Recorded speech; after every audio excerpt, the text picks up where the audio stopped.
हम सामान्य तौर पे जो आज हम ध्यान करने वाले हैं वो त्रिरत्न का या त्रिशरण का ध्यान करने वाले हैं। संविधान में जिस प्रकार से बाबा साहब ने बुद्ध धम्म संघ की पूरी विचारधारा को रखकर हमें संविधान का जो आंतरिक स्वरूप जो है वो धम्म के रूप में दिया है, और संविधान का जो डेमोक्रेटिक स्वरूप है, मतलब एक प्रतिनिधि के रूप में लोगों के लिए लोगों से बनाई हुई जो सत्ता है वो इसे ही त्रिरत्न के आधारित है, त्रिरत्न के स्वरूप में हमें दिखाई देती है अगर हम उसे समझने का प्रयास करते हैं। तो त्रिरत्न और त्रिशरण, या हम कह सकते हैं कि जो हमारे तीन आदर्श है उसको हम स्मृति में कैसे लेकर हम ध्यान करें, जो अक्सर हमारा हर एक कार्य, हमारे जीवन का हर एक प्रयास जो है वो त्रिरत्नों को समर्पित होके हम करते हैं, कि वही हमारा आधार है जिस आधार पर हम अपने धम्म जीवन को जीने का हम प्रयास कर रहे हैं। तो कुछ दिनों से मैं प्रयास कर रहा था कि उसको कैसे हम देखते हैं और क्या हमें कमी है देखने में, कहाँ पे हमारी भूल हो रही है। तो आज हम उसी ही त्रिरत्न या बुद्ध धम्म संघ की स्मृति का ध्यान करने वाले हैं। वैसे हम स्मृतियाँ या स्मृति का सराव जो बौद्ध धम्म की एक मुख्य धारा है, जिसे हम फिर आनापानसति हो या मरणानुस्मृति स्मृति हो, बुद्धानुस्मृति हो, धम्म संघानुस्मृति हो, तो इस स्मृति की ध्यान साधना हमारे आध्यात्मिक जीवन में एक बहुत नया बदलाव लाते हुए हमने देखा है। और इसके पहले भी शायद हमने बुद्ध धम्म संघ की स्मृति का ध्यान किया है, सीखा है, और हम काफ़ी परिचित भी है। जो लोग साधना के रूप में शाक्य मुनि की साधना करते हैं वो इसी का ही एक स्वरूप है।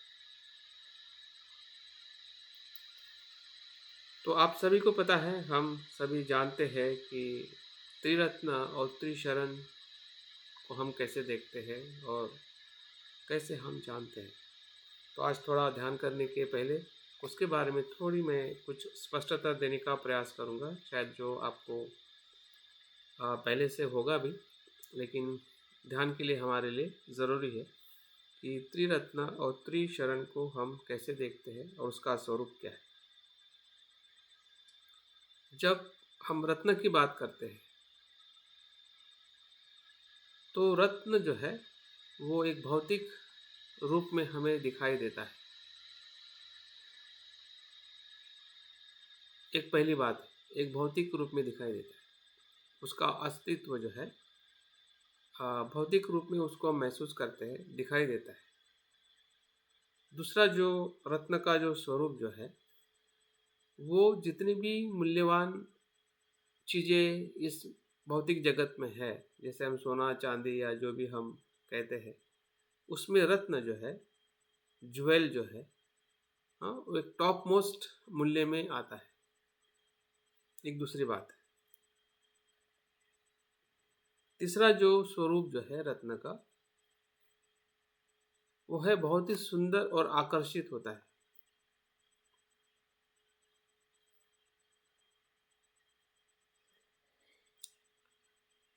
और चौथा है कि जितना वो आकर्षित होता है उतना ही वो प्रकाशित होता है, मतलब वो आर पार चीज़ें उसमें से दिखाई देती है। अगर आपने रत्नों को या डायमंड को आपने गौर से देखा होगा तो उसकी जो कृति है या उसका जो डायमेंशन जो है, जो उसको तराशा जाता है, और उसका मूल्य जो एक बेहतरीन और कीमत में उसको मार्केट में या व्यापार में उसको बेचा जाता है। हाँ, तो रत्न को हमने कैसे देखना चाहिए और रत्न क्या होता है। मुझे लगता है कि आप सभी अपने कम से कम वीडियो को ऑन रखें ताकि मैं आपको देख के महसूस कर सकूं कि आप भी मेरे सामने बैठे हैं। और एक बात है रत्न में, अगर आपने गौर की होगी, रत्न तभी मूल्यवान होता है कि जब उसका उपयोग किया जाता है। हुँ? उसको बेचा और खरीदा जाता है। अगर बेचा और खरीदा नहीं जाता है तो उस रत्न को मतलब उपयोगिता में लाया जाता है। भले उसकी उपयोगिता वही करते हैं जो धनवान है, क्योंकि सभी सामान्य लोग सिर्फ म्यूज़ियम में जाकर देख सकते हैं, लेकिन उसकी जो और पहचान है, क्योंकि उस मूल्य में उसको खरीदा और बेचा जाता है, जो उसका मूल्य तय किया जाता है। तो इन सभी बातों से हम देखते हैं कि रत्न जो है एक अपने आप में एक उस ऊंचाई को स्पर्श करता है या ऊंचाई तक जाता है जो भौतिक जीवन की जितनी भी निम्नता है, उस निम्नता से गुजरते हुए या उसके उस ऊंचाई तक वो पहुंचने की ताकत रखता है, जिसे हम रत्न कहते हैं।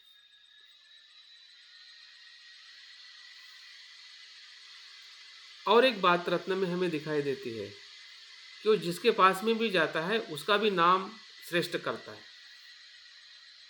फिर वो व्यक्ति हो या कोई म्यूज़ियम हो या राजा महाराजा, जो भी व्यक्ति उसको रखता है, हाँ, तो उसकी जो पहचान है एक विशेष प्रकार के व्यक्ति में की जाती है। अगर हमने सुना होगा, देखा होगा।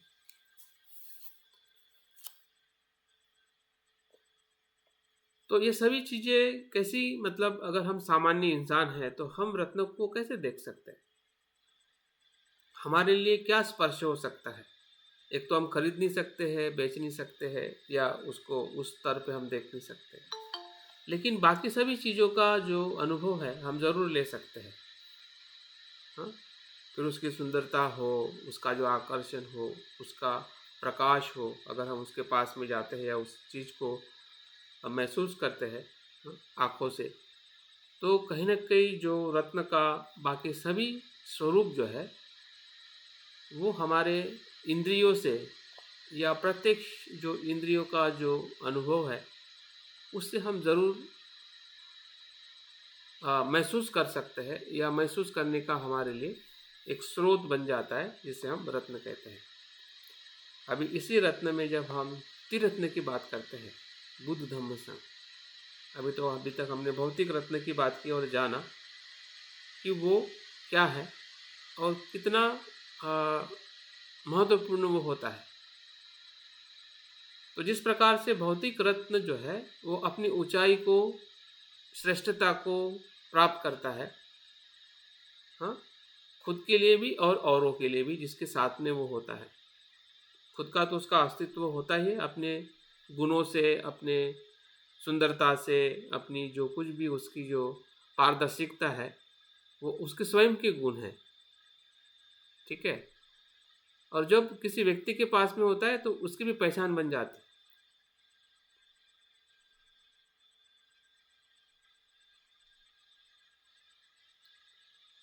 तो देखिए कि ये जो भौतिक रत्न में बुद्ध धम्म संघ उससे भी श्रेष्ठ रत्न है, ऐसा हमने सुना है, ऐसा हम मानते हैं। तो उसकी ऊंचाई जो है, जिस प्रकार से संसार में इस रत्न की ऊंचाई है, श्रेष्ठता है, वैसे ही पूरे संसार में या सभी रत्नों में सभी मूल्यवान जो भौतिक चीज़ें हैं या पद है, उस सभी रत्नों में बुद्ध धम्म संघ श्रेष्ठ है, क्योंकि वो संसार से पर है। अभी संसार से पर है, इसका मतलब जो रत्न में जो क्वालिटी है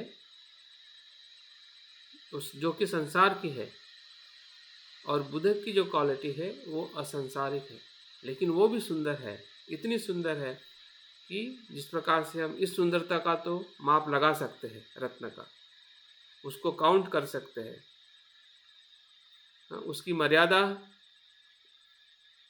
अनुभव कर सकते हैं, लेकिन बुद्ध धम्म संघ की मर्यादा नहीं है, असीम है, अनंत है। रत्न जैसी है, लेकिन रत्न से असीम है। जैसे होना और उसके खुद के अस्तित्व में होना, दो चीज़ें हमने खास ध्यान रखनी है। जैसे कि हम किसी का उदाहरण देते हैं कि फूल जैसा है, ये पानी जैसा है, हाँ? लेकिन जैसे होना मतलब सिर्फ एक स्तर की समझदारी है कि उसमें से हम समझाना चाहते हैं इसके जैसा है, लेकिन जो हम समझना चाहते हैं उससे कुछ और है, वो उसके जैसा ही नहीं है। फूल जैसे बुद्ध नहीं है। नहीं, कमल पे हम बोलते हैं कि कमल जैसे बुद्ध होते हैं, हाँ, लेकिन कमल तो सांसारिक अस्तित्व है जो विनाश हो जाता है, जबकि बुद्ध विनाश से पर है। जिस बुद्ध को हम कमल जैसा कहते हैं या सूरज जैसा कहते हैं, सूरज जैसा बुद्ध को कहना मतलब बुद्ध सूरज नहीं है।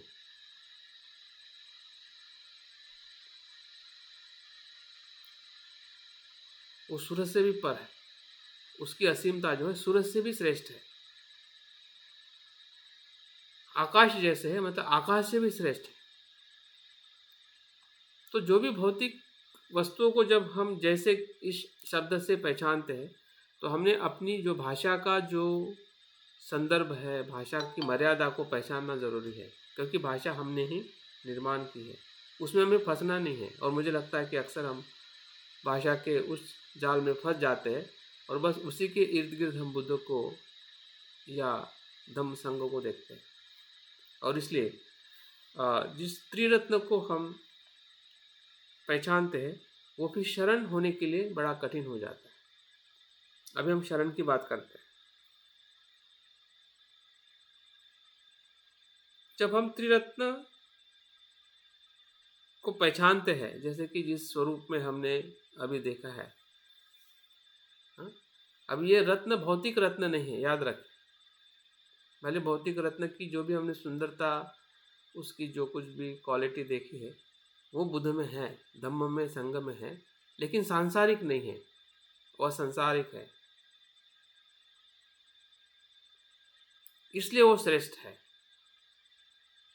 और इसलिए आपने देखा होगा कि त्रिरत्न को, हाँ, जो हमारा सिंबल है त्रिरत्न संघ का, वो जलती हुई ज्वाला में उसको बताया गया।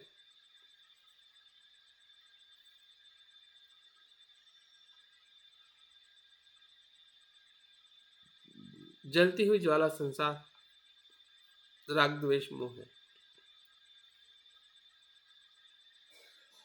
और उससे, उसमें रहते हुए उससे भी मुक्त होने का जो अनुभव है बुद्ध धम्म संघ है। तो कैसा ज्वेल होगा, कैसा रत्न होगा जिसको हम आध्यात्मिक तौर पे तीन रत्नों को हम महसूस करते हैं, हाँ? अगर रत्न की अगर हमें पहचान है तो शरण होना सरल है। अगर रत्न की पहचान नहीं है, जैसे कि मैंने उस बात को समझे कि जिसके पास रत्न होता है वो कितना महान बन जाता है, या उसकी जो अस्मिता है उसकी पहचान कितनी श्रेष्ठ होती है। वैसा ही शरण है, जब हम बुद्ध धम्म संघ को शरण जाते हैं। तो बुद्ध कहते हैं कि संसार में जो कुछ भी अस्तित्व है वो शरण गमन करने लायक नहीं है, या शरण गमन के सही स्थान नहीं है। तो संसार में शरण गमन हमारे क्या है? बुद्ध स्वयं उस समय गाथाओं में कहते हैं कि लोग दुख से घबरा कर पहाड़ की शरण जाते हैं, गुफाओं की शरण जाते हैं, हाँ? पेड़ों की या वृक्ष की शरण जाते हैं, हाँ? तो उससे सुरक्षितता संसार से नहीं मिल सकती। तो किससे मिल सकते? बुद्ध कहते हैं बुद्ध धम्म संघ की शरण से सुरक्षितता मिल सकती। तो बुद्ध की सुरक्षितता की बात कर रहे हैं। और हमारा जो शरण है, क्या हम जब बुद्ध को शरण जाते हैं तो उस उद्देश्य से हम शरण जाते हैं क्या? क्या शरण ये शब्द आपको इतना मतलब फील होता है जब हम बुद्ध को शरण जाते हैं? मुझे लग रहा था कि जब मैं पहले शरण की बात करता था और अभी भी कुछ समय से ऐसा लगता है कि शरण जाना मेरे लिए काफ़ी कठिन हो रहा है। वैसे हम शरण जाते हैं, लेकिन शरण जाते समय कहीं ना कहीं हमारा जो ईगो है या हमारी जो बुद्ध के प्रति जो अस्पष्टता है, हम्म, या ऐसा कह सकते हैं कि एक प्रकार से गुलाम होने का जो भाव है वो शरण में रहता है, अगर हम सही तरीके से नहीं समझते। क्या हम बुद्ध की शरण जाते हैं तो क्या हम बुद्ध के क्या हो रहे हैं, क्या फील करते हैं? एक तरफ हम कहते हैं कि बुद्ध जैसा होना है। क्या सेमी शरण शब्द से हमें ऐसा लगता है जब हम शरण इस शब्द का अर्थ देखते हैं? तो शरण अगर आपने देखा होगा जो व्यवहारिक रूप में किया जाता है, जब एक राजा दूसरे राजा को हराता है तो राजा और प्रजा दूसरे राजा को शरण जाते हैं। मतलब क्या करती है? मतलब गुलाम नहीं होती है। अगर हम व्यवहारिक रूप में शरण की अगर हम बात देखते हैं, जब कोई हारता है, अभी यहाँ पे देखिए शरण कहाँ से हमें समझना है। जब कोई राजा हारने वाला होता है तो वो राजा अपनी सुरक्षितता और परिवार और देश की सुरक्षितता को ध्यान में रखते हुए अपनी स्वतंत्रता वो कायम रखता है, लेकिन फिर भी वो अपना शस्त्र छोड़ देता है। अगर आपने इस घटना को दो राजाओं के बीच में होते हुए अगर देखा होगा, लेकिन हमें ऐसा लगता है व्यवहारिक रूप में कि वो गुलाम हो गया है। आपने देखा होगा कि दो राजा के बीच में वो करार होता है कि भाई शरण तो जा रहे हैं, लेकिन मेरा अस्तित्व में मेरी तरह से जीऊँगा। उसका राजा का जो पद होता है वो नहीं होता है, लेकिन राजा जैसे जीने की जो उसकी जो पूरी संभावना है वो उसको प्राप्त होती है। तो मतलब वहाँ पे गुलाम नहीं है, याद रखें। उसके स्वतंत्रता के साथ में उसकी जो हारने की जो फीलिंग है, हारने की जो उसकी जो भावना है, उस भावना से वो उसके साथ में रह के सुरक्षित हो जाता है। अगर हम और एक उदाहरण देखें कि तिब्बतियन लोग जो तिब्बत से भारत में आए और भारत के गवर्नमेंट ने उनको शरणागति दी, तो क्या वो तिब्बतियन लोग भारत के लोगों के गवर्नमेंट के गुलाम हैं? नहीं। उनकी उनकी जो स्वायत्ता जो है उस आधार पे उसको शरणागति दी है। उसके स्वायत्ता पे आधार पर देखिए उनकी पूरी कल्चर जो है वो इंडिपेंडेंटली वो जीते हैं और उसका प्रचार प्रसार भी करते हैं। भारत में नहीं, पूरे विश्व में तिब्बतियन लोग फैल चुके हैं। तो शरण को या शरणागति को हम कैसे देखते हैं, ये चीज़ कहीं ना कहीं मुझे काफ़ी फील हो रही थी, और शायद आप लोगों के भी जहन में आता होगा कि हम सही में बुद्ध की शरण क्यों नहीं जा रहे हैं, या शरण गमन करते हुए भी हमें ऐसा एहसास क्यों नहीं हो रहा है कि मैं बुद्ध के शरण में, धम्म संघ के शरण में जा रहा हूँ। तो मेरी जो आइडेंटिटी जो है एक मनुष्य होने की वहाँ पे है, लेकिन साथ साथ में ये भी है कि बुद्ध ही मेरी सुरक्षित स्थान है। बुद्ध से ही मेरी सुरक्षा मिल सकती है। किससे? मेरे दुख से, मेरी समस्याओं से। दुख से घबरा कर, ये जो शब्द जो है, ये जो फीलिंग जो है, ये श्रद्धा को निर्माण करने वाली, जो बुद्ध के शरण में ले जाने वाली जो फीलिंग है, वो हमारा दुख है, संसार को देखने का तरीका है। हाँ, जब तक हम संसार को उस दुख के अनुभव के साथ भीतर से हम नहीं देखते हैं, तब तक सही अर्थ में बुद्ध को हम अपना सुरक्षित स्थान या शरण गमन नहीं मानते। और इसको हमने बार बार देखने की ज़रूरत है। जब हम बुद्धं शरण गच्छामि कहते हैं या बुद्ध को नमन करते हैं या बुद्ध को हम प्रतिमा में देखते हैं, तो उसको देखना, उसको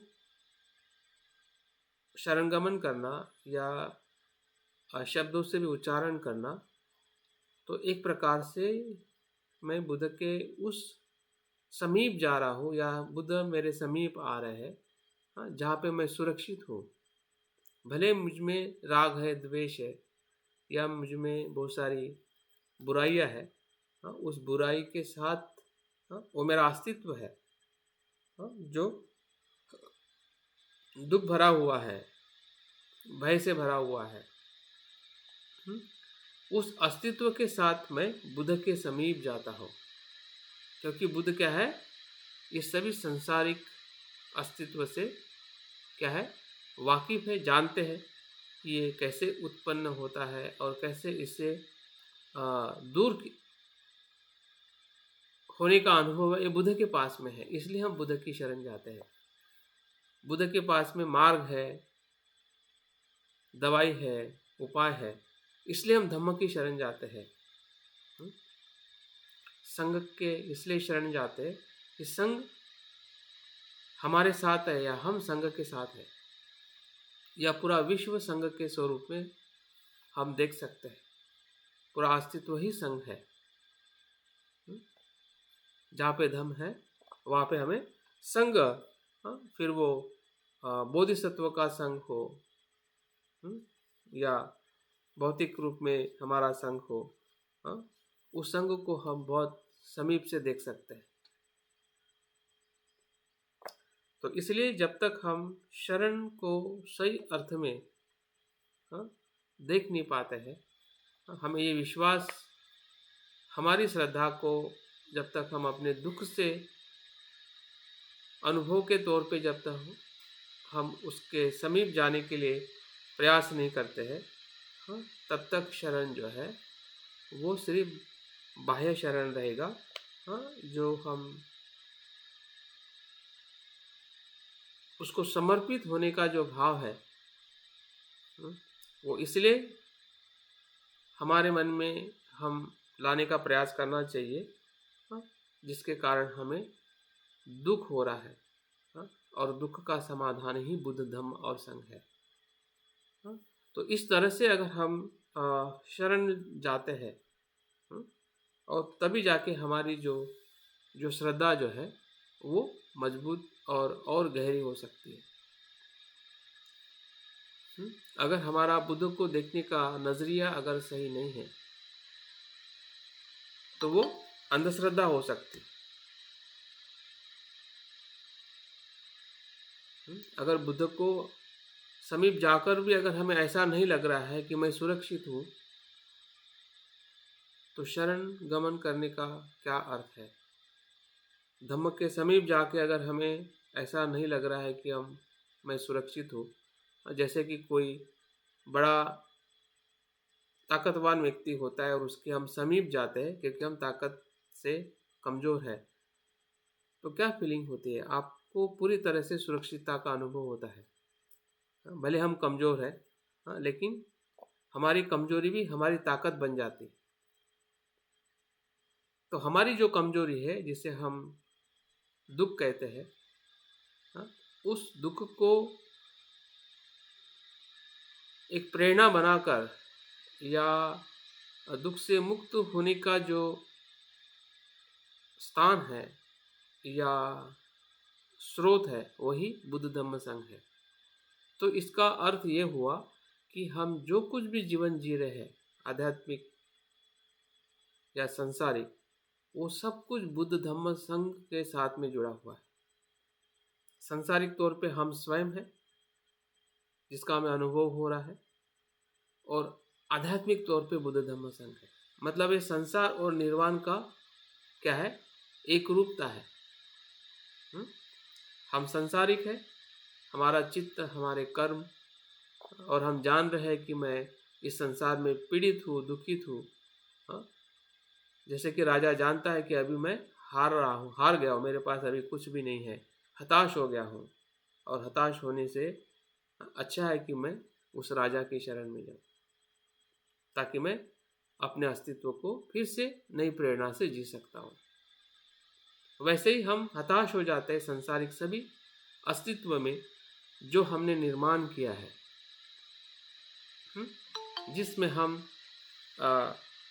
जन्म लिए हैं, और बार बार उसी ही संसार में हम जीकर हमें जो निराशा मिली है, हताशा मिली है, और उसी हताशा निराशा के दुख के अनुभव से हम जब बुद्ध को, और बुद्ध को शरण जाने का मतलब सिर्फ वर्तमान के बुद्ध को नहीं,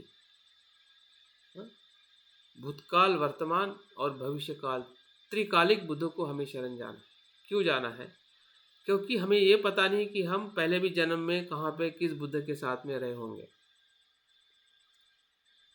और भविष्य में भी या वर्तमान में हम निर्वाण प्राप्त कर ही लेंगे, इसकी भी कोई शाश्वती नहीं है। और आने वाले समय में जो बुद्ध है वो आने वाले हैं, उस समय भी मेरा जीवन होने की संभावना है। तो हमारा शरण गमन सिर्फ इस वर्तमान जीवन के लिए नहीं है, जो हमें भूतकाल का पता नहीं है और भविष्य का भी पता नहीं है, ऐसे समय में भी बुद्ध का होना संभव है, होते हैं। और इसलिए जब हम त्रिकालिक बुद्ध की शरण में जाते हैं तो एक प्रकार से हमारे भीतर ऐसी एक ऊर्जा निर्माण होने की संभावना है कि मैं किस प्रकार से बुद्ध को शरण गमन कर रहा हूँ। वैसे ही धम्म और संघ को हमने वंदना में पढ़ा है और बार बार पढ़ते हैं, तो उसी के आधार पर जो उसके भीतर का जो सार है, जैसे कि त्रिरत्न जिसके पास में होता है, वो त्रिरत्न जैसा हो जाता है। तो जैसा होने का मतलब यह है कि फिर से जैसा होना। ध्यान रखें कि हम बुद्ध नहीं होते हैं, बुद्ध तो बुद्ध है, क्योंकि हमारे में अभी भी कुछ ऐसी बातें हैं कि जो बुद्ध होने की पूरी अनुभूति नहीं है, और इसलिए हमें शरण गमन करना जरूरी है। कहा जाता है ना कि जब तक शरण गमन मेरे लिए जरूरी है, जब तक मैं बुद्धत्व को प्राप्त नहीं करता, या संसार के सभी जीवों को बुद्धत्व को प्राप्त की तरफ नहीं ले जाता। तो हमें कमियां हैं, या कमियां हैं रहेगी, लेकिन उस कमियों के साथ में भी बुद्ध की शरण को स्वीकार करना, उसके सहवास में या उसके एकरूपता में हमें अनुभव करना, ये बहुत ही महत्वपूर्ण है, जो हम अक्सर उस अनुभव से गुजर भी चुके होंगे, या उस अनुभव को हमने देखा भी होगा जब हमने इस प्रकार की अगर हम पूजा करते हैं या श्रद्धा को हम पहचानते हैं। लेकिन ये पूजा और श्रद्धा का ही अंग नहीं है। कभी कभी हम आचरण को बहुत अलग अलग देखते हैं कि ये श्रद्धा का अंग है, तो इस सप्तांग पूजा में ही इसका हमें अनुभव करना है। ये तो स्मृति का अंग है। स्मृति मतलब हर समय हर जगह पर बुद्ध धम्म संघ का अस्तित्व ही संपूर्ण अस्तित्व है। ये ब्रह्मांड या पूरा जो हमारा आचरण जो है, ये बुद्ध धम्म संघ के सिवा क्या है? आप किससे जुड़ पाओगे? आप देखिए, अगर आप संसार की बात करो, या शील की बात करो, ध्यान की बात करो, या किसी की भी आप सुख दुख की या किसी भी पहलू की बात करो, आपको बुद्ध धम्म संघ के भीतर ही आपको उसका कनेक्शन मिलेगा।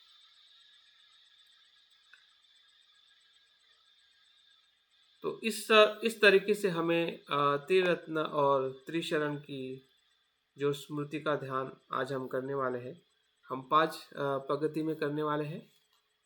तो पहली प्रगति में हम एक परिकल्पना को या कल्पना शक्ति से जिस प्रकार से हम साधना करते हैं, हाँ, नीला आकाश, कमल पुष्प और उसमें 3 रत्नों को हम उस रंग में, उस रत्न के स्वरूप में हम महसूस करेंगे भौतिक और उसका जो आध्यात्मिक जो मूल्य है, हाँ, उसका हम चित्रण करेंगे।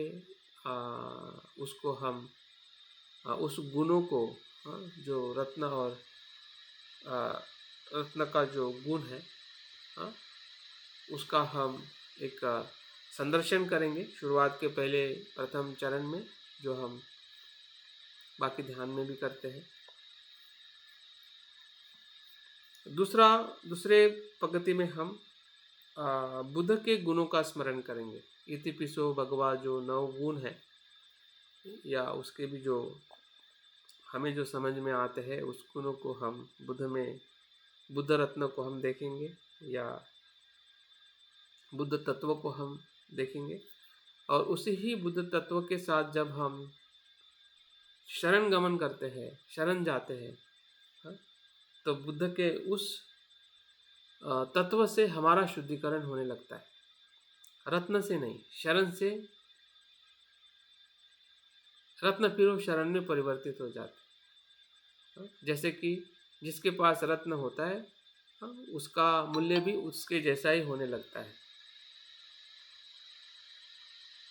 उसी प्रकार से जो रत्न जो है, वो सिर्फ रत्न तक सीमित नहीं है, बल्कि वो हमारे भीतर की जो शुद्धिकरण की जो प्रक्रिया है, और शरण गमन है, एक साथ में होने लगता है।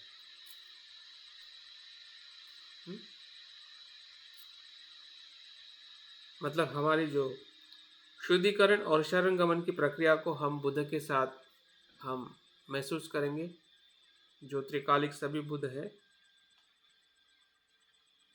तीसरे प्रगति में हम वैसे ही धम्म के गुणों को देखेंगे, उसमें भी शुद्धिकरण और शरण गमन को हम महसूस करेंगे। चौथे इसमें हम संघ के गुण और शुद्धिकरण और शरण गमन को देखेंगे। और 5वें में एक साथ त्रिरत्न और त्रिशरण को देखेंगे। तो इस प्रकार से हम आज का स्मृति ध्यान का सराव करने जा रहे हैं, जिसमें बुद्ध, धम्म और संघ की जो स्मृति है गुणों की, और उसके शुद्धिकरण से होने वाली जो हमारी शरण गमन की जो प्रक्रिया है, या शरण गमन का जो अनुभव है, वो आज हम ध्यान में करने वाले हैं। तो ये ध्यान, ये हमारी श्रद्धा को दुख के अनुभव से कैसे निर्माण होती है,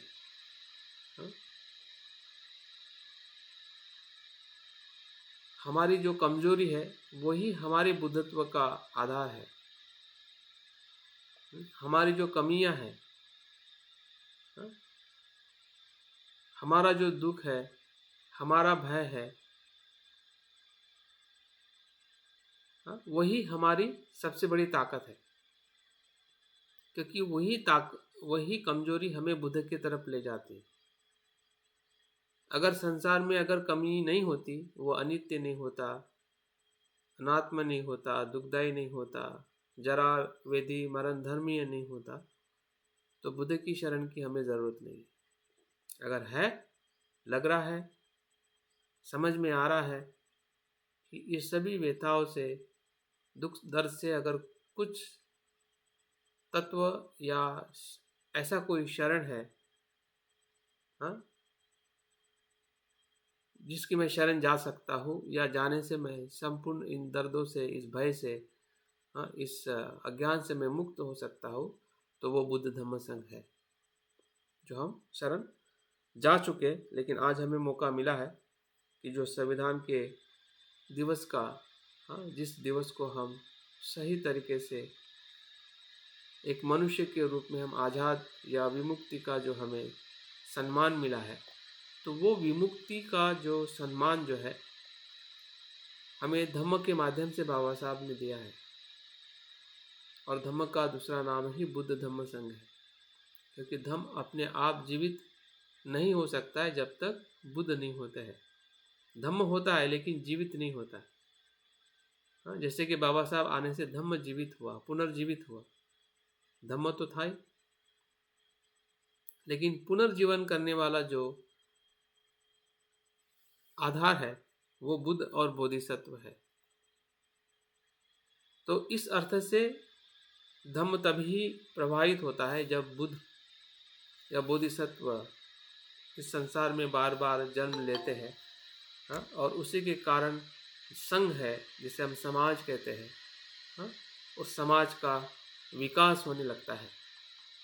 आज जिस विकास के गति की तरफ बौद्ध विचारधारा या बौद्ध लोग चल रहे हैं, वो एक प्रकार से आर्य संघ निर्माण होने की प्रक्रिया में है। इसी से आर्य संघ बनेगा। आर्य संघ कोई बाहर से आने वाला नहीं है। बौद्ध होके कोई आर्य संघ नहीं होता है। हाँ, बल्कि वो दुख से ही आर्य संघ बनता है। जो हमारी संसार को समझने की जो क्षमता है, जो हमें विकसित हो चुकी है और बहुत कुछ करने की ज़रूरत है। तो यही क्षमता जो है जिसे हम सम्यक दृष्टि कहते हैं। हाँ, संसार को जैसा है वैसा देखने की सम्यक दृष्टि, वही सम्यक दृष्टि हमें इस संसार को बुद्ध में परिवर्तित करने के लिए मदद करती है। और ये बाबा साहब ने अपने जीवन में किया है, जिए है, और उसी का ही फल है जिसे हम संविधान के रूप में आज जो हमें आज़ादी मिली है। और उस आज़ादी का जो सच्चा जो अनुभव है वो हम अपने बुद्ध धम्म संघ के स्मृति ध्यान के सराव से हम लेने वाले हैं। तो ध्यान के लिए हाँ जी, हाँ जी, एक बार दोबारा से पूछो, स्टेप दोबारा से रिवाइज कर देंगे। ठीक है। पहली स्टेप में हम संदर्शन करेंगे नीला आकाश, कमल पुष्प और त्रिरत्न को, पहले स्टेप में। दूसरे स्टेप में हम बुद्ध के गुणों को स्मरण करते हुए शुद्धिकरण और शरण गमन का अनुभव लेंगे। तीसरे स्टेप में धम्म के गुणों का स्मरण चिंतन करके शुद्धिकरण और शरण गमन को हम देखेंगे। चौथे प्रगति में संघ के जो गुण हैं उससे होने वाले शुद्धिकरण और शरण गमन को देखेंगे। और पांचवें और अंतिम चरण में एक साथ तीनों रत्न और तीनों शरण के संपर्क में शुद्धिकरण और शरण गमन। ये बहुत ही अच्छा ध्यान मैं कुछ दिनों से ये कर रहा हूँ और मुझे बहुत अच्छा लग रहा है। शायद आप लोगों को भी ये ध्यान अलग अलग तो हम करते हैं तीनों स्मृति को, लेकिन एक साथ तीन रत्नों को लेके भी हम ध्यान को देख सकते हैं, ताकि हमारी जो श्रद्धा और स्मृति जो है दोनों का विकास हो सके और हम सही अर्थ में बुद्ध धम्म संघ की शरण से जो हम लाभान्वित हो रहे हैं उससे और ज़्यादा लाभ हमें मिल सके। तो अपनी बैठक को ठीक कर लीजिए।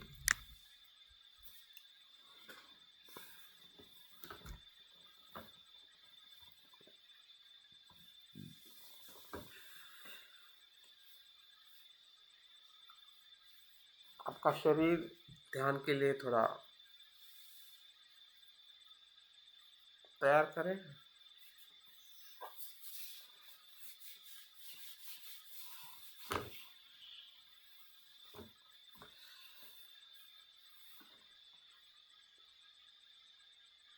देखिए कि आप अच्छी तरह से सुखद और तनाव मुक्त अवस्था में बैठे हैं। कैसे बैठे हैं, कहाँ बैठे हैं, उसकी भी स्मृति धीरे धीरे अनुभव करें। जो आपको स्पर्श हो रहा है बैठक का, आपके रूम के वातावरण का, उसके संपर्क में आइए।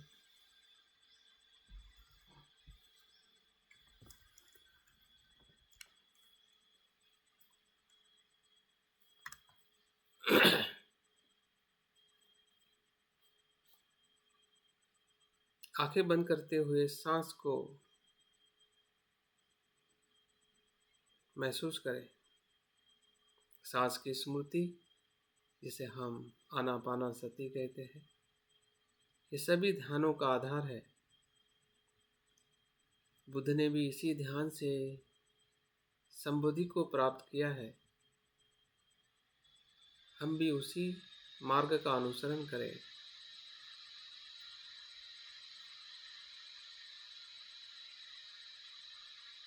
सांस को देखने से हमारा मन शांत होने लगता है। हमारी चंचलता स्थिरता में परिवर्तित होती है। हमारा शरीर और मन सांस से संतुलित होने लगता है। ये संतुलन ही मन की एकाग्रता है।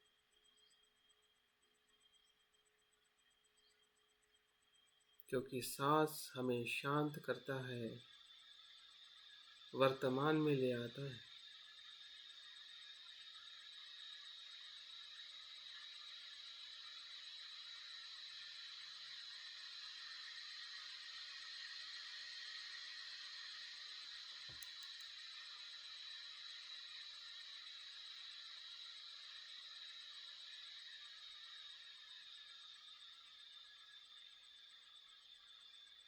वर्तमान का विचार, वर्तमान में रहना, यही धम्मचंद है।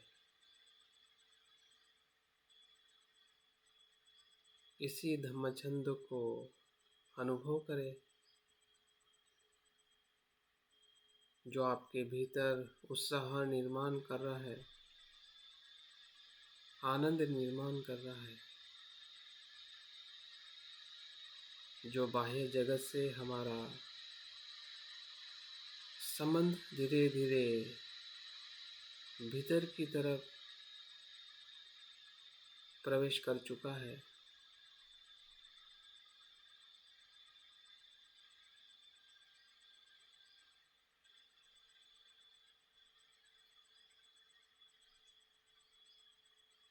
सांस को देखने का आनंद अद्भुत है। पूरे शरीर को हम तनाव मुक्त अनुभव करें।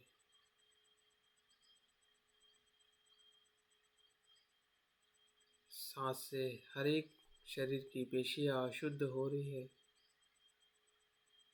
तनाव से मुक्त हो रही है।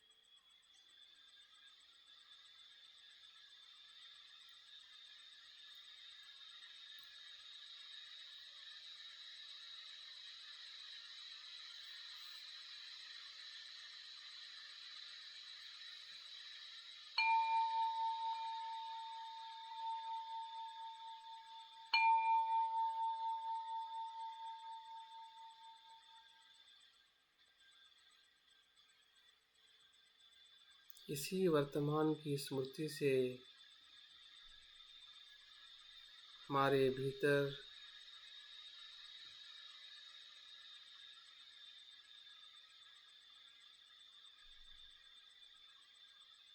प्रवेश करना है।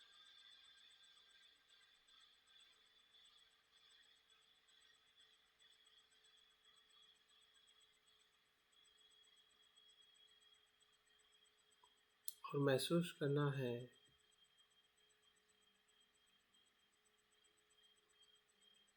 कि मेरे इस जीवन में, इस पंच स्कंद में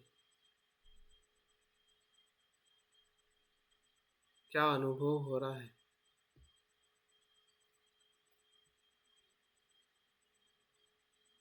क्या ऐसा कोई पल हमारे जीवन में आया है कि हम संपूर्ण सुखी हुए हैं।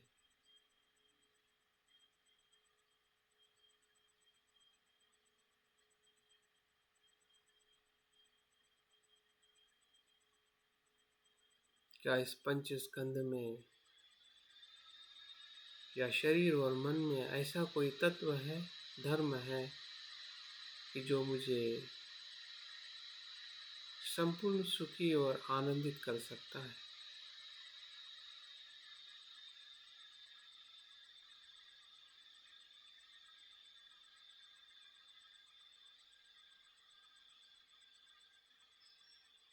अपने आप से प्रश्न पूछे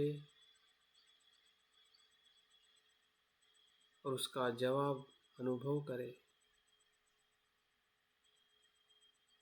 अभी तक के अनुभव से मैंने देखा है कि कुछ पल के लिए सुख तो मिल जाता है, लेकिन दूसरे पल में दुख ही दुख है। जरा दुख है, व्याधि दुख है, मरण दुख है, शोक दुख है, क्लेश दुख है। दुख का कोई अंत नहीं है। इन पंच स्कंदों की पांचों धाराओं से दुख का ही प्रवाह है,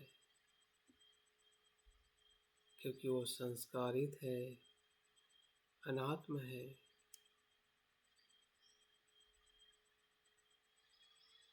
और संपूर्ण समाधान करने वाला नहीं। यही धर्म है इस पंच स्कंदों का, जिसे मैं मेरा जीवन कहता हूँ। यही मेरा संसार है। इसी संसार से मैंने संसार बनाया है। फिर मेरे होने का एहसास मेरा परिवार, समाज, देश,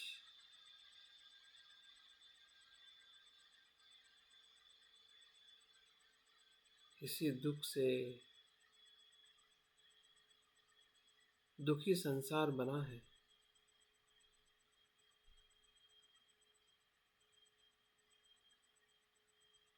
जो दुख में है, क्योंकि उसका धर्म ही दुख है।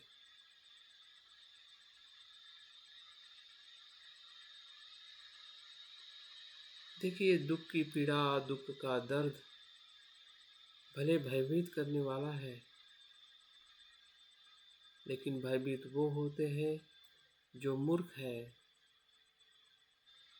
जो कमजोर है।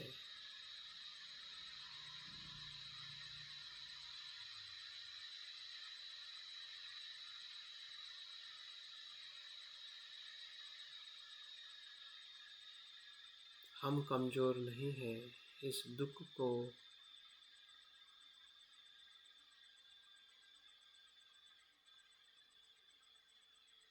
उसके धर्म में देख रहे हैं, इसलिए हमें पता चल रहा है कि दुख भयभीत करने वाला नहीं है।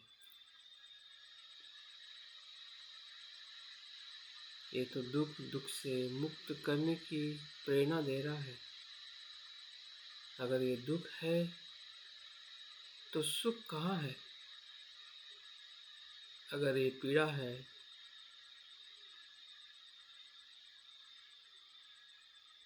तो ऐसी कौन सी जगह है जहाँ पीड़ा नहीं है? अगर ये मृत्यु है तो मृत्यु से अमृत्यु की अवस्था क्या है?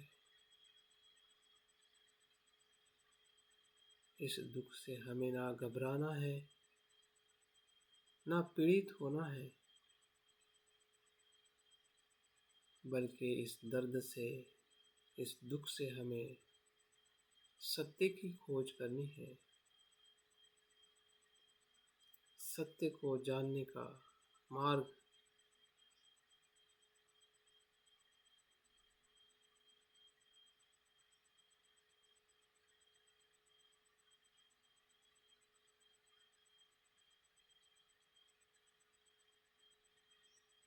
यही दुख के अस्तित्व से श्रद्धा की तरफ, बुद्ध धम्म संघ की तरफ जाने का मार्ग है। दूसरा और कोई मार्ग नहीं है।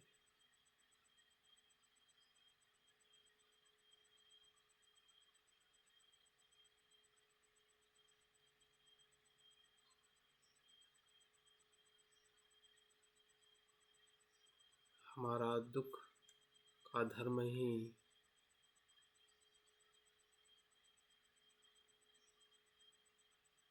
दुख से मुक्त होने का मार्ग है। उस मार्ग की खोज करते हुए हम देख रहे हैं हमारे ही चित्त में जो असीम शून्यता का अनुभव है, जो नीले आकाश में हमें दिखाई दे रहा है, जो खुली जगह है, उस तरफ हम बढ़ते जा रहे हैं, जो असीम है।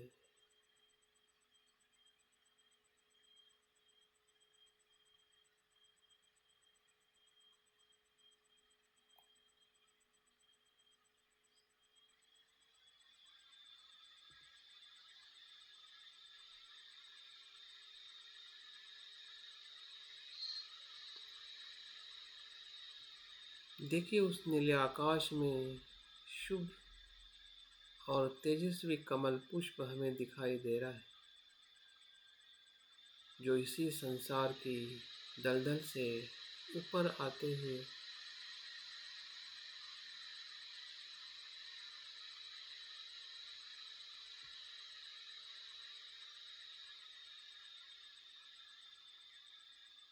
उस कमल पुष्प को देखे,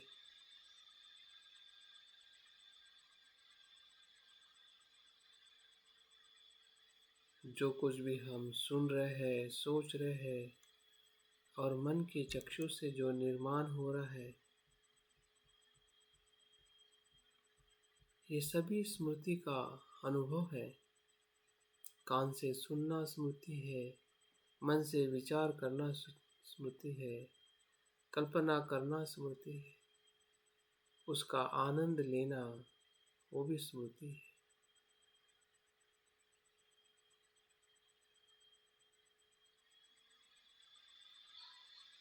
जो वर्तमान में हम संदर्शन कर रहे हैं, उसकी स्मृति रखना ही स्मृति का सराह है।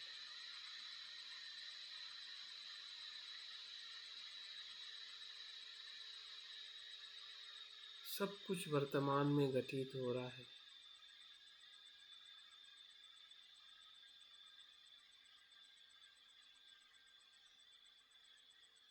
जैसे सांस आ रही है और जा रही है, वैसे ही कल्पनाओं को हम वर्तमान में देख रहे हैं।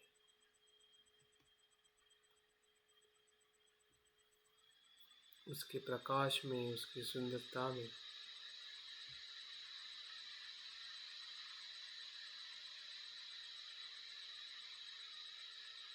उसके बदलते हुए रूप में वो कोई ठोस पदार्थ नहीं है। जैसे कि सांस आ रही है, जैसे प्रकाश आता है,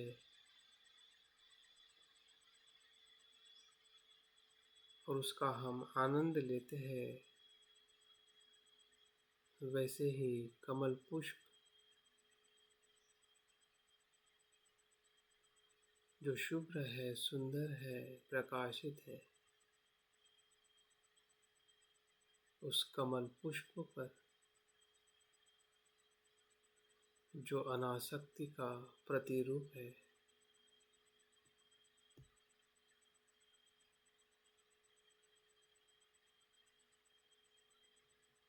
वो हमारे भीतर की ही अनासक्ति का अनुभव है। क्योंकि हम ही सोच रहे हैं, हम ही देख रहे हैं, तो हमारे ही भीतर हो रहा है।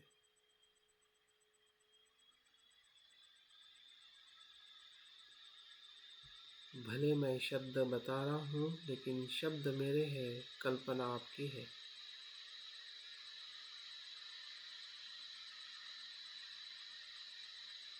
मन आपका है, आपका ही मन देख रहा है।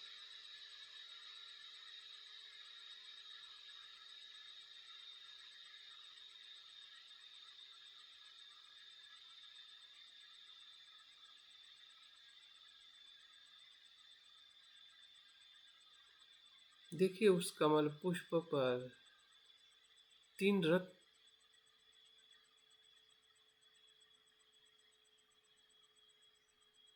जो पीले रंग का बुध का रत्न है, नीले रंग का धम्म का रत्न है और लाल रंग का संघ का रत्न है। बुध रत्न, धम्म रत्न और संघ रत्न।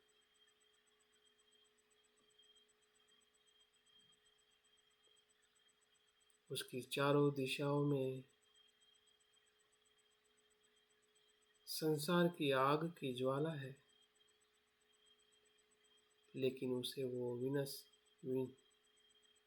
विनाश नहीं कर सकती। ऐसे वो रत्न है।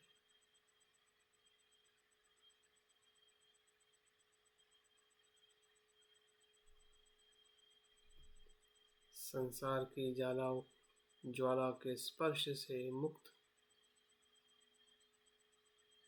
क्योंकि वह संसारित है। संस्कारों से मुक्त ऐसे रत्न है जो सुंदर है, मूल्यवान है, श्रेष्ठ है, प्रकाशित है।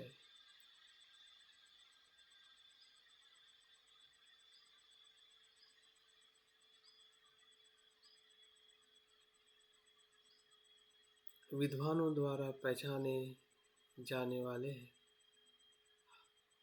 हम जो देख रहे हैं, हमारी दृष्टि सम्यक दृष्टि है।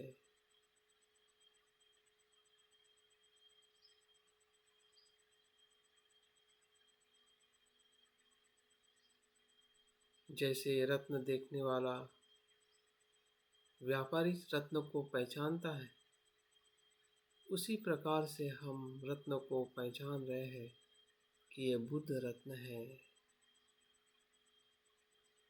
ये धम्म रत्न है, ये संघ रत्न है, जो संसार की सभी ऊंचाइयों में श्रेष्ठ है, उत्तम है, जो संसार से भी मुक्त है।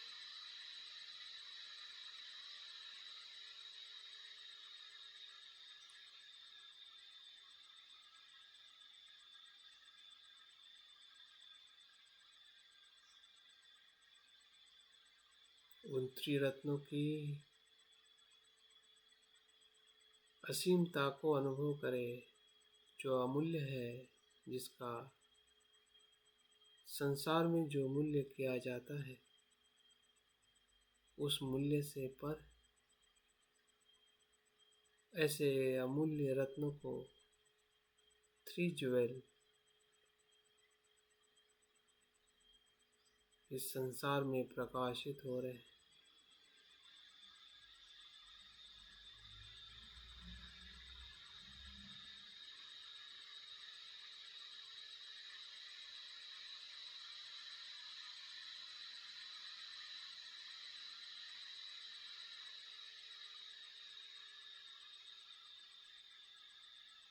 और वो देखने का आनंद, उसकी गुणवत्ता हमें अपने दुख को मुक्त करने के लिए प्रेरित कर रही है कि यही वही रत्न है जिसकी मैं खोज कर रहा हूँ।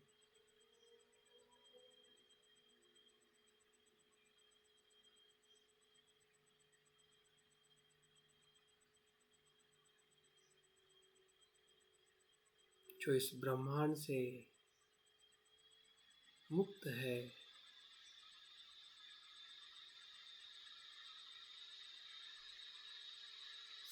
दुखों से मुक्त है,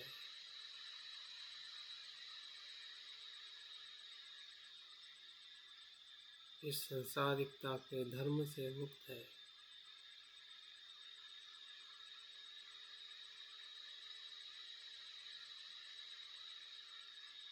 ऐसे बुद्ध, धम्म और संघ को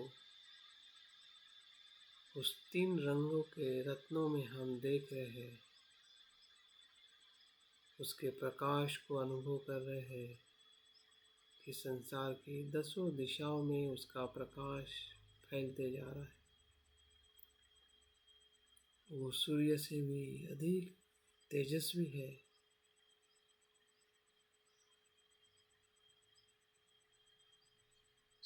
क्योंकि वो बुद्ध है, धम्म है, संघ है।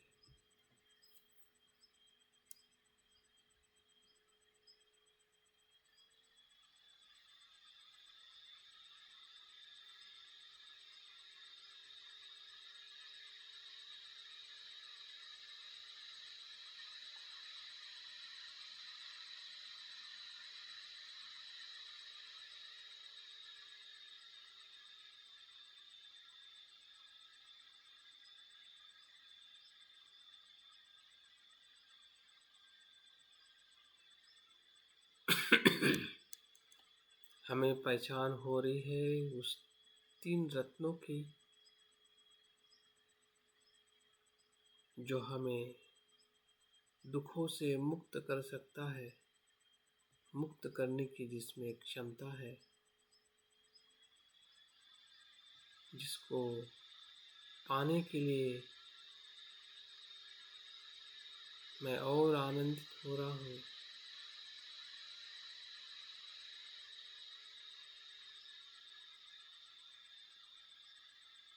और पाने का एक ही मार्ग है,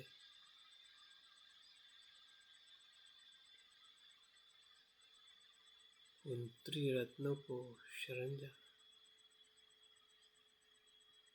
संसार की कमजोरियों को अनुभव करते हुए ही हम शरण जा सकते हैं। अगर संसार की अनित्यता और दुख का अनुभव नहीं है, तो बुद्ध की शरण में जाना एक भ्रम मात्र है।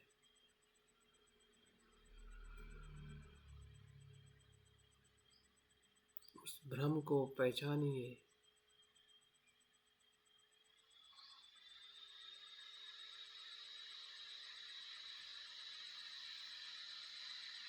और सही अर्थ में त्रिरत्नों को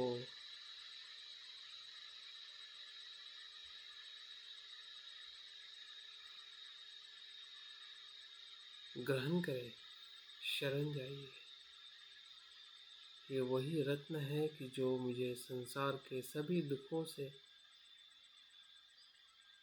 मुक्त करने की ऊर्जा है, चैतन्य है। ये सिर्फ भौतिक रत्न जैसे रत्न नहीं है, ये ऊर्जा देने वाले रत्न है।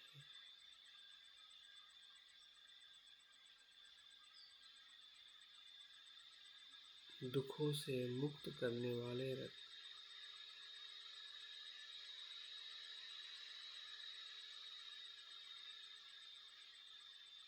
ये जीवित रत्न है।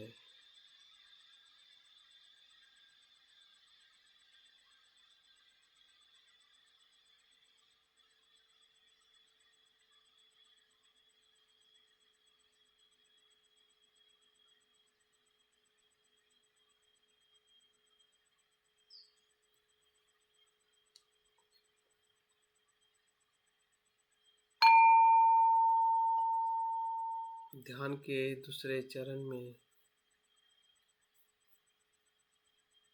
उसी रत्न को, जो बुद्ध रत्न है, देखिए वो बुद्ध रत्न बुद्ध रूप में परिवर्तित हो रहा है, क्योंकि उसी रूप को हम बुद्ध रत्न कहते हैं।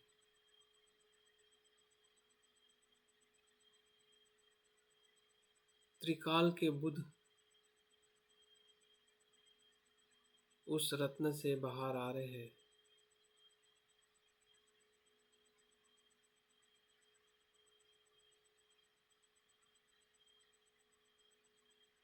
वर्तमान के बुद्ध शाक्य मुनि, भूतकाल के बुद्ध दीपंकर, अब भविष्य के बुद्ध मैत्रेय बुद्ध, तीनों का रूप एक समान ही है।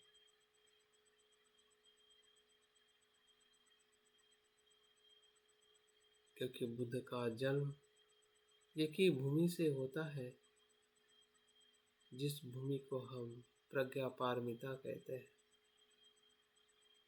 सत्य की भूमि, करुणा की भूमि।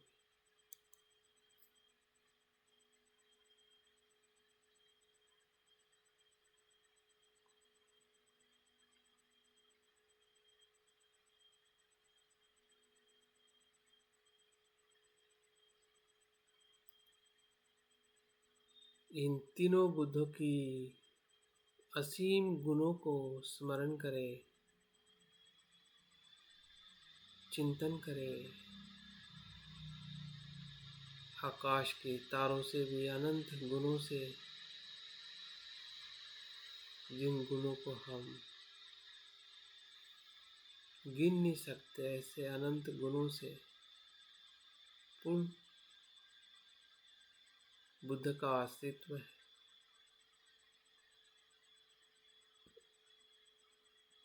वो सर्वज्ञ है, सम्यक संबुद्ध है, अरहंत है,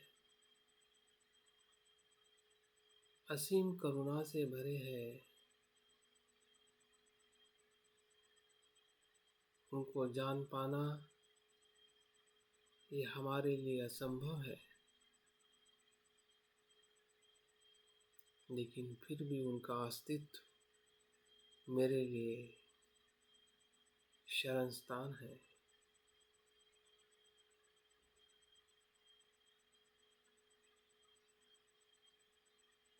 फिर वो भूतकाल के बुद्ध हो, वर्तमान के या भविष्य के, मेरा अस्तित्व तीनों समय में जब तक है, जब तक मैं स्वयं निर्वाण को प्राप्त नहीं कर, तब तक मैं बुद्ध की ही शरण में रहूं। बुद्ध ही मेरी शरण है। इतिपिसो भगवा अरहंत सम्मा संबुद्धो विद्या चरण संपन्न सुगतो लोकविदु अनुत्तरो पुरुष धम्मसारथि सत्ता देव मनुष्यान बुद्धो भगवाति। इन 9 गुणों में अनंत गुणों का समावेश है। ये त्रिकालिक बुद्धों के यही गुण होते हैं। जिस गुणों का हम चिंतन कर रहे हैं और हमारे भीतर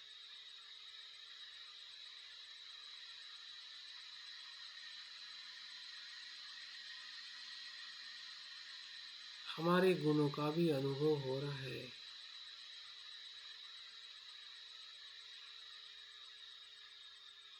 कि हम में भी वही गुण बीज रूप में है, जिसकी हम खोज कर रहे हैं दुख से मुक्त होने के लिए, इस भव सागर से पार होने के लिए, इस संसार की पीड़ा भय से मुक्त होने के लिए। ये वही बीज है जो हमारे भीतर है।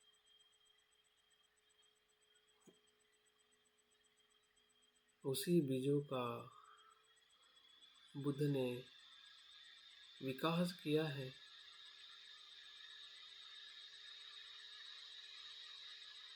और उसी बुद्ध को हम शरण जा रहे हैं। बुद्ध के हम बहुत समीप है। बुद्ध हमारे समीप है। भले हम में कितनी भी बुराई क्यों ना हो, क्लेशों की बुराई, कर्म की बुराई, किए हुए अकुशल, कुशल, हमारा अहंकार, चिंता, भय, सब कुछ साथ है।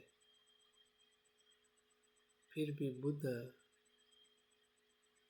के समीप है।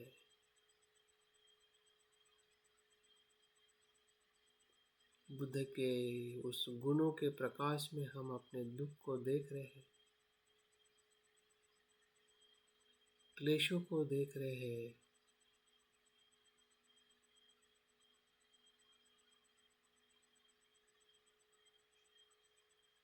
और बुद्ध के उस प्रकाश में सभी क्लेश, सभी पाप जैसे अंधकार प्रकाश में नष्ट हो जाता है,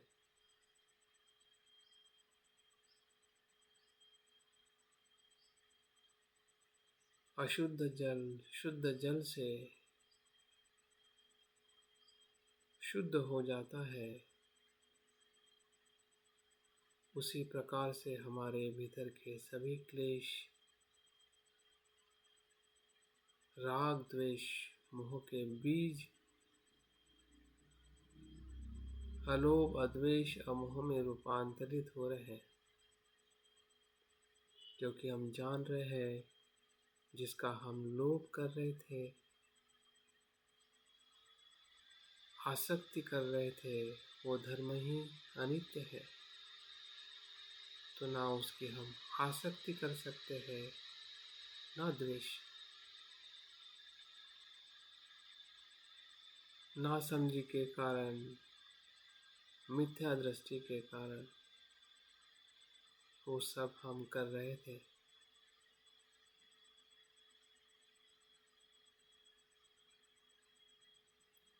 उस दृष्टि का नाश हुआ है और इसलिए संसार हमें भयभीत करना, दुखी करना, उससे हम मुक्त हो गए।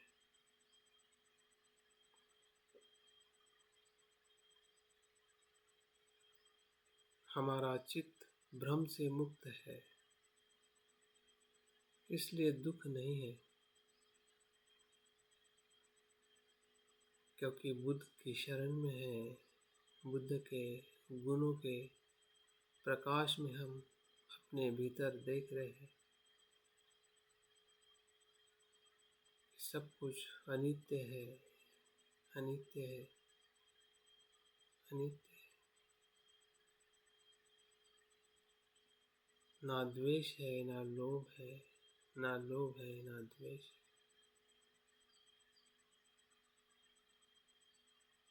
अभी तक भ्रम के कारण ही वो मैं निर्माण करते रहा।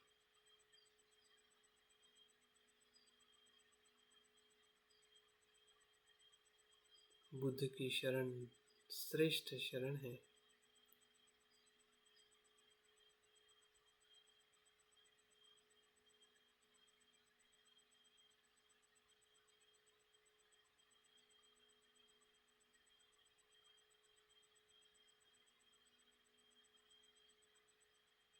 अनंत बुद्ध की ऊर्जा हमारे भीतर,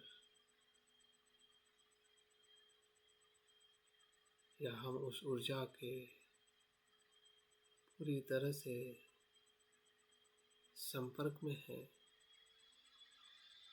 शरण होना ही संपर्क करना है।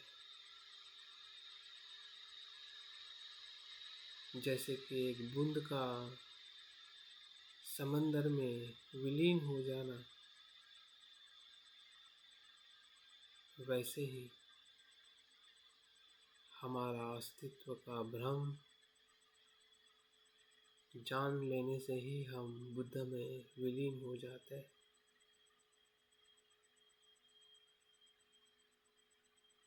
वही शरण है।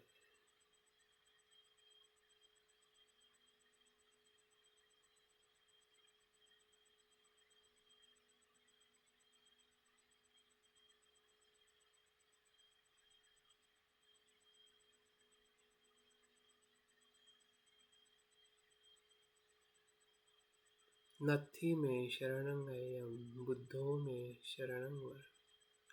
एतेन सच्चवच्चेन होतु मे जयमंगलम। बुद्ध ही मेरी शरण है। बुद्ध के सिवा संसार में कोई शरण नहीं। इस शरण गमन से मेरा कल्याण हो, मंगल हो, क्योंकि यही श्रेष्ठ शरण है।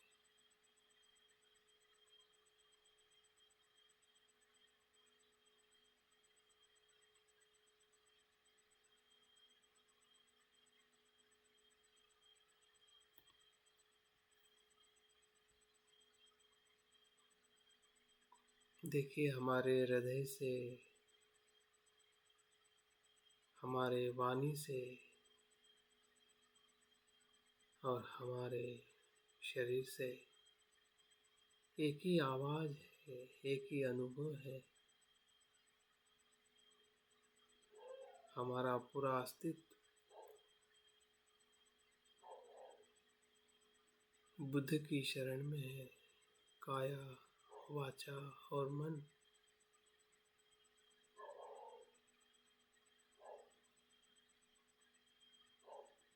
सभी कर्म, सभी संस्कार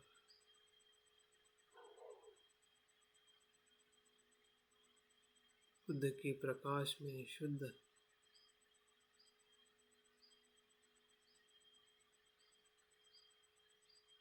हो रहे हैं।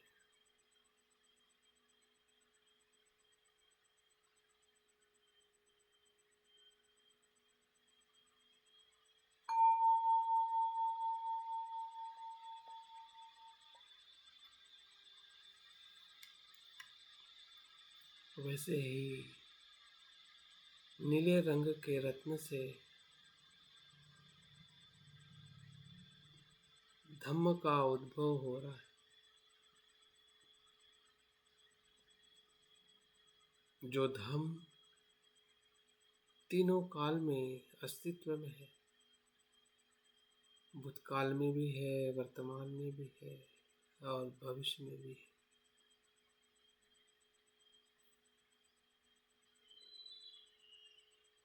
धम्म का तत्व धर्म काया में अनुभव करे। संसार के हर एक तत्व और अस्तित्व में धम्म ही धम्म है।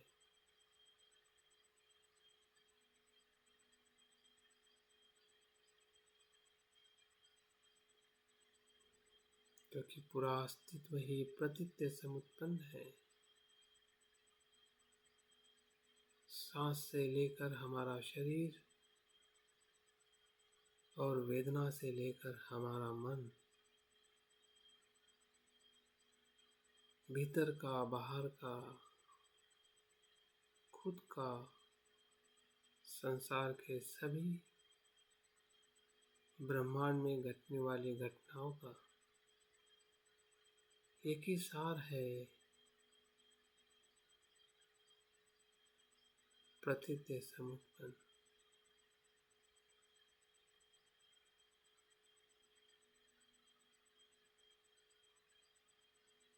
कोई स्वतंत्र अस्तित्व नहीं, शून्यता शून्यता का ही अस्तित्व है।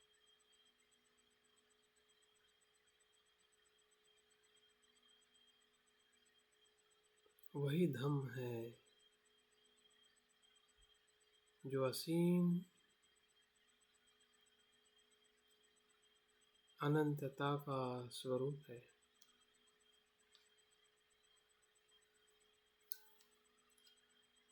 जो शब्दों से पर है, अनंत गुणों से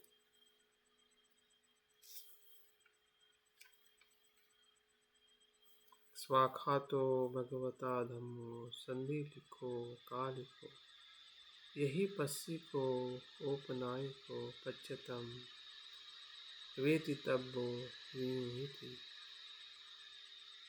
धम्मं यावज्जीवितं शरणं गच्छ। भगवान का धर्म अच्छी तरह कहा गया है, वह सही दृष्टि देने वाला है।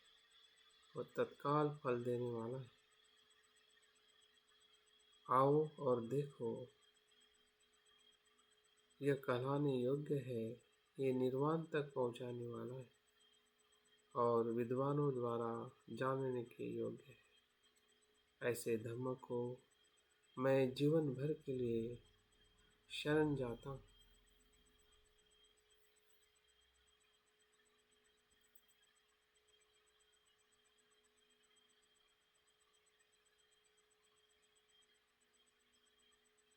जो धम्म संसार के रहस्य को जानता है और संसार से विमुक्ति को भी जानता है, ऐसी धर्म काया बुद्धों के वचनों में हमें दिखाई देती है। जो सत्य है वही बुद्ध वचन है और जो बुद्ध वचन है वही सत्य है। बुद्ध ने वही कहा है जो प्रतीत्य से उत्पन्न है और जो विमुक्त है,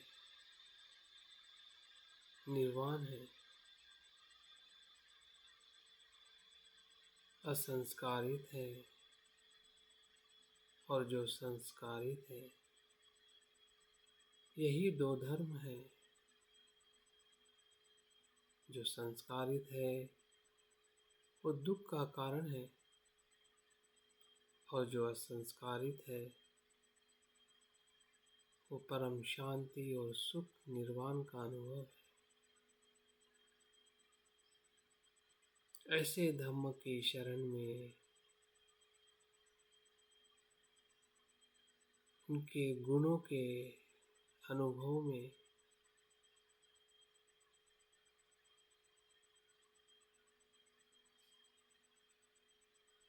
उसके तेज में हम अपने आप को ले आ रहे हैं, क्योंकि हम उसे शरण जा रहे हैं। हम जान रहे हैं कि संसार में दुख है, पीड़ा है। इस पीड़ा से लड़ने की मुझ में शक्ति नहीं है। संसार में ना कोई ऐसा शस्त्र है, ना कोई ऐसी जगह है, ना कोई ऐसा साधन है जिससे इस संसार की पीड़ा से मैं मुक्त हो सकता हूँ। ना ऐसी कोई दवाई है, ना कोई विज्ञान है, ना टेक्नोलॉजी है जो मुझे जरा व्याधि मरण भय से मुक्त कर सकती है। और इसलिए धम्म ही मेरी शरण है, क्योंकि धम्म ही वो ऊर्जा है, तत्व है,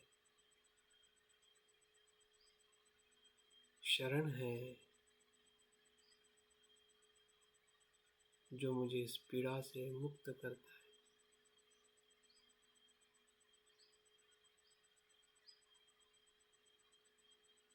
दुख के कारण को समझाता है, दिखाता है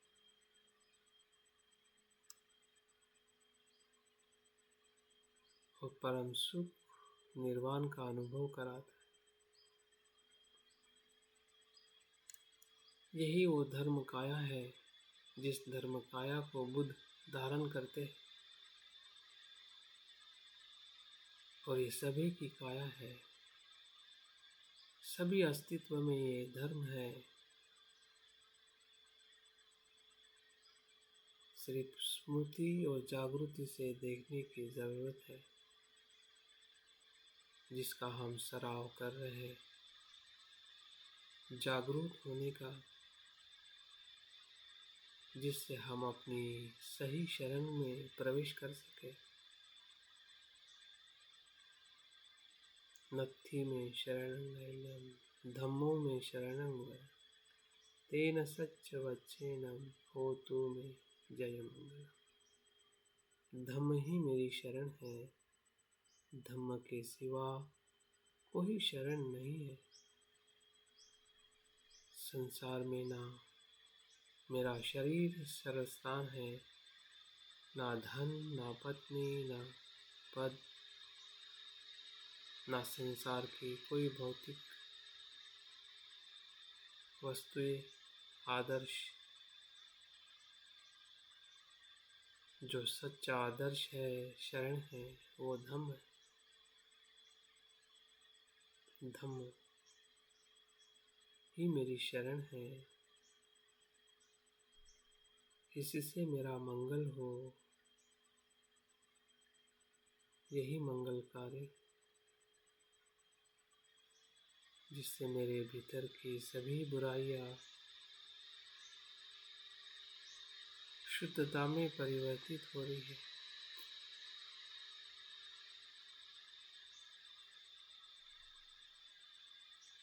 सभी कर्म शुद्ध हो रहे हैं, आसक्तियों से मुक्त हो रहे हैं। फिर काया के कर्म हो, वाणी के या मन के, पूरा अस्तित्व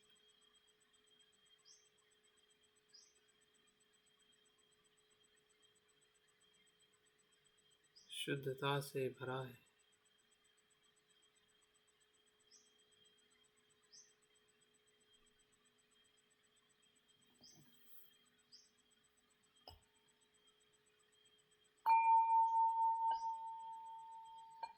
तीसरा रत्न, जो लाल रंग का रत्न है, उससे संग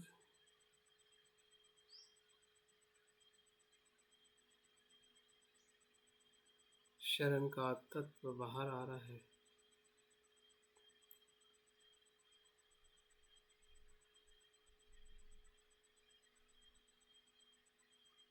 जिसमें सभी आर्य संघ के, बोधिसत्व संघ के सभी लोगों को हम देख रहे हैं, जो बुद्ध की शिक्षा को अनुभव कर चुके हैं, भूतकाल में, वर्तमान में और भविष्य में। तीनों काल का संग जो बुद्ध के और धम्म के मानसिक पुत्र है, उनका जन्म इसी ही दो शरणों से हुआ है।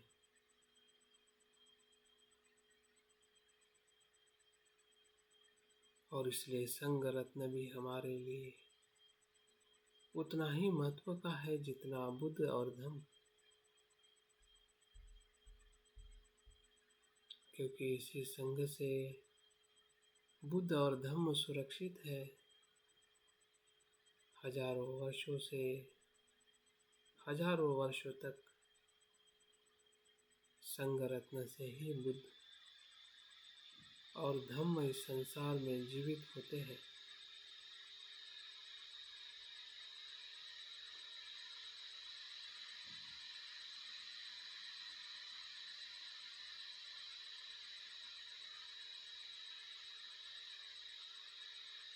और इसी संग रत्न के संपर्क से ही हम भी उस संघ के भीतर प्रवेश कर सकते हैं। कल्याण, मित्रता, संग तत्व का अनुभव है। उन सभी श्रेष्ठ मनुष्यों से, तत्वों से, व्यक्तियों से संपर्क में आना ही कल्याण मित्रता है। जो कल्याणकारी तत्व है, उससे संपर्क में आना संघ की शरण है। जैसी संगति वैसा ही हमारा चित्त।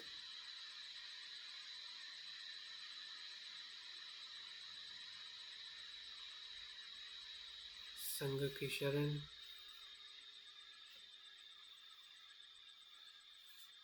जो बुद्ध का संघ है, उत्तम मार्ग पर सुप्रतिष्ठ है, न्याय मार्ग पर आरूढ़ है, उचित मार्ग पर आरूढ़ है। 4 प्रकार के जोड़ियों से सुशोभित है, आमंत्रित करने योग्य है, सत्कार करने योग्य है, दान और वंदन करने योग्य है, जो संसार में पुण्य का सर्वोत्तम क्षेत्र है। इस संसार के स्वरूप में जीवित संग रत्न ही बुद्ध और धम्म का स्वरूप है, जिसके माध्यम से बुद्ध और धम्म हमेशा जीवित स्वरूप में हम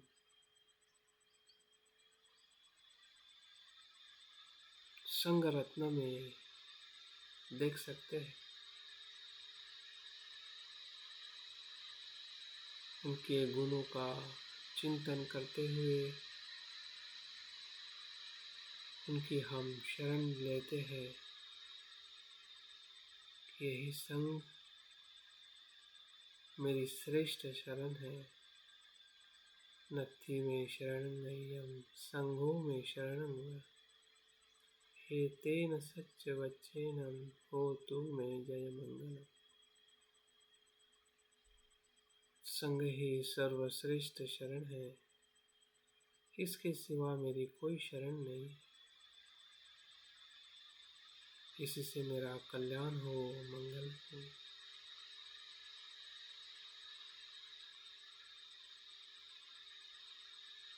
संसार की संगति संसार से संसार की ओर ले जाती है, जहाँ दुख, पीड़ा, जरा, व्याधि, मरण ही मिलता है। संग की संगति संसार से श्रोतापन और निर्वाण और बोधिसत्व के मार्ग तक ले जाती है। स्वयं के और संसार के दुखों को मुक्त करने के लिए प्रेरणा देने वाला स्थान संग शरण है। सुरक्षित मार्ग दिखाने वाला,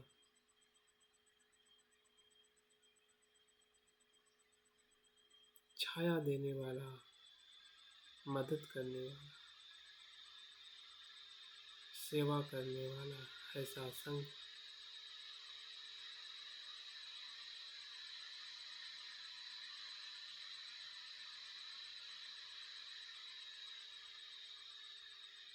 जो पूरे विश्व में व्याप्त है। बुद्ध के समय से लेकर अभी तक अलग अलग परंपराओं में वो जीवित है। जिस परंपरा में हम भी शरण गमन कर रहे हैं,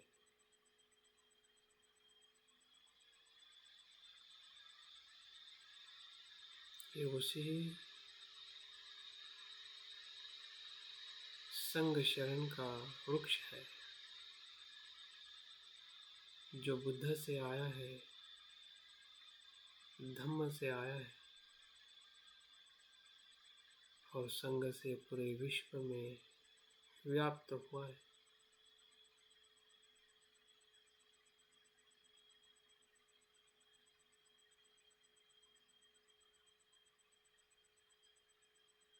ऐसे संग को मैं शरण जाता हूँ, जिससे मेरे सभी अकुशल कर्म शुद्ध होते हैं।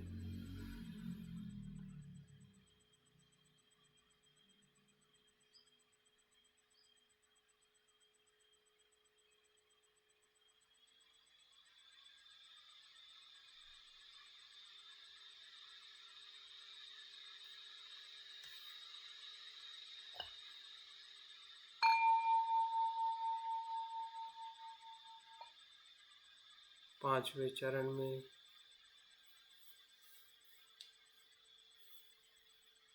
एक साथ में तीनों रत्नों को, तीनों शरण को अनुभव करें। बुद्ध रत्न, धम्म रत्न और संघ रत्न, तीनों रत्न हमारे हृदय में समाविष्ट हो चुके हैं।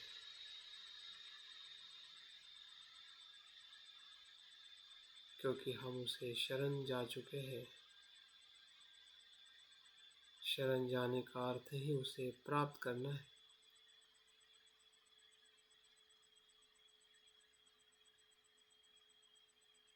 या वो हमारा हो जाना है या हम उसका हो जाना है।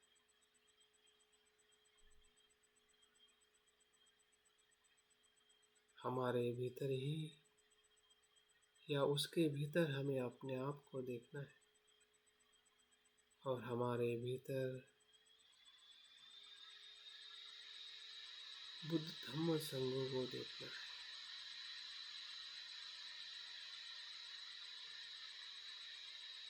जैसे सांस भीतर जाती है, बाहर आती है, बाहर आती है, भीतर जाती है। बाहर भी सांस है, भीतर भी है, बाहर भी। ऐसे ही बुद्ध धम्म और संघ भीतर भी है और बाहर भी है और भीतर भी। नस नस में, क्षण क्षण में, सांस सांस में, हर कृति में, हर समय में बुद्ध ही बुद्ध है, धम्म ही धम्म है, संघ ही संघ है।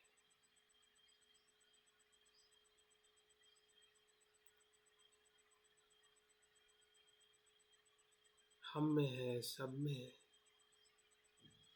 भले वो जो बोध नहीं है उसमें भी यही है।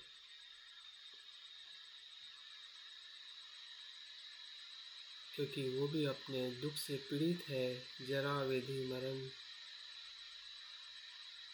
वो ढूंढ रहे हैं बुद्ध धम्म संघ को।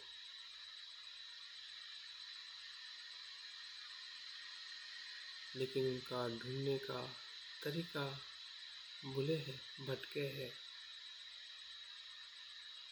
और इसलिए कोई आत्मा परमात्मा या बुरी संगति में आकर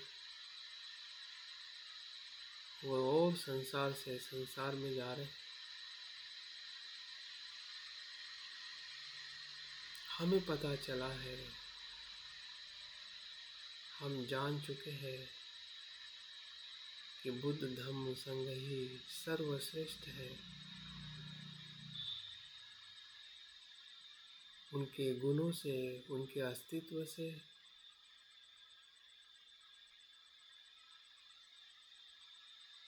उनकी प्रज्ञा और करुणा से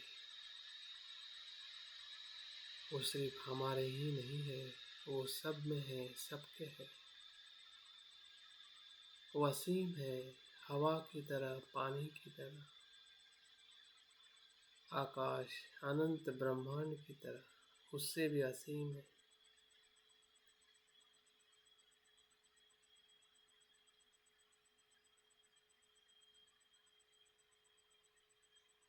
और इसीलिए वो सभी के लिए सुरक्षित स्थान है।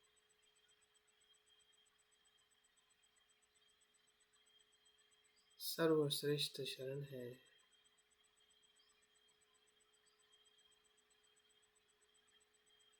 जहाँ सिर्फ सुख ही सुख है, सुखावती है।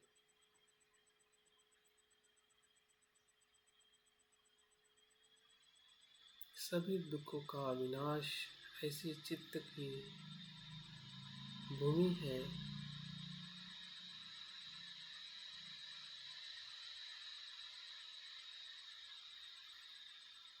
और ऐसे भूमि में प्रवेश करना ही शरण है।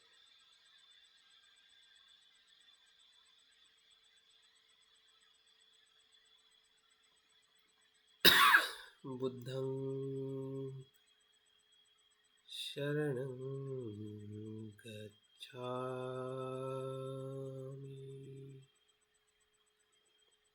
मैं बुद्ध की शरण जाता हूँ। मैं बुद्ध की शरण जाता हूँ।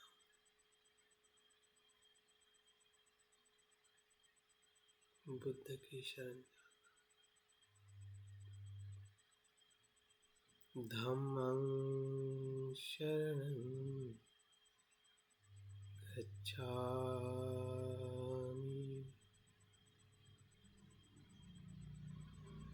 मैं धम्म की शरण जाता हूँ। धम्म की शरण जाता हूँ। धम्म की शरण जाता हूँ। संघं शरणं गच्छामि।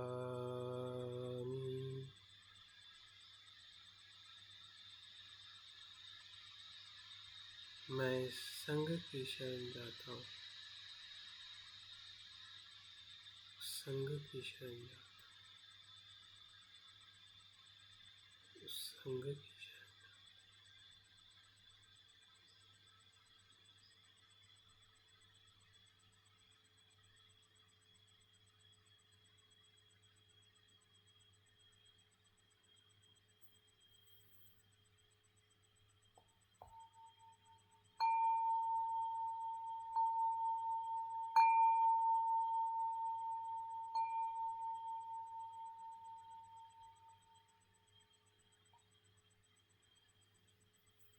ध्यान को समापन करते हुए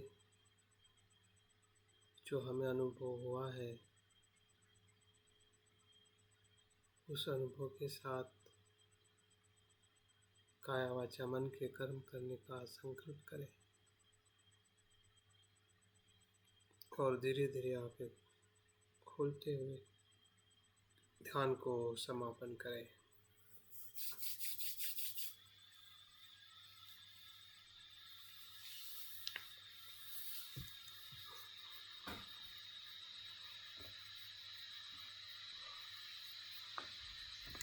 तो बहुत बहुत साधुवाद आज के ज्ञान सत्र में आप सभी लोग जुड़े रहने के लिए।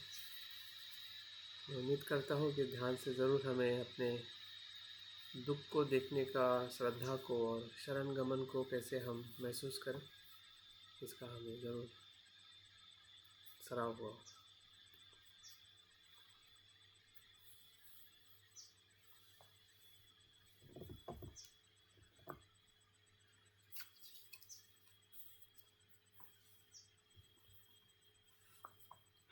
इसके अनुभव को आप ज़रूर लिख के रख सकते हैं, शेयर कर सकते हैं। कुछ प्रश्न है, संभ्रम है तो भी आप लिख के बता सकते हैं। ठीक है, थैंक यू।